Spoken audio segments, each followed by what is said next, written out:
ایک دیہاتی نے گارے مٹے کی مدد سے اپنا گھر بنایا۔ گھر میں اس نے چھوٹی سی 7 مسلوں کی مسجد بھی بنائی، کیونکہ اس کے 7 بیٹے تھے۔ تعمیر مکمل ہوئی تو اس نے اپنے بیٹوں کو بلایا اور کہا کہ میں چاہتا ہوں کہ مسجد کی لپائی جنت کی مٹی سے کروں۔ تم سب بھائی جاؤ اور جنت کی مٹی تلاش کر کے لاؤ۔ بیٹے پریشان ہو گئے کہ جنت کی مٹی کہاں سے لائیں۔ باپ کا حکم تھا، 6 بیٹے ڈھونڈنے نکل پڑے، جبکہ سب سے چھوٹا اور 7واں بیٹا بیمار تھا، گھر پر ہی رہا۔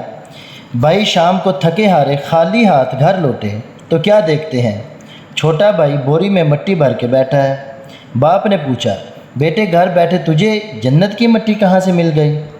بیٹے نے کہا، سارا دن ماں کے پیچھے پیچھے پھرتا رہا، جہاں جہاں وہ قدم رکھتی تھی وہاں وہاں سے مٹی اٹھا کر جمع کرتا رہا، یہ وہی مٹی ہے۔ تو یقیناً آپ سب کو پتہ چل چکا ہوگا کہ اگر ہم جنت یا جنت کی مٹی تلاش کریں تو ہمیں کہاں سے تلاش کرنی چاہیے۔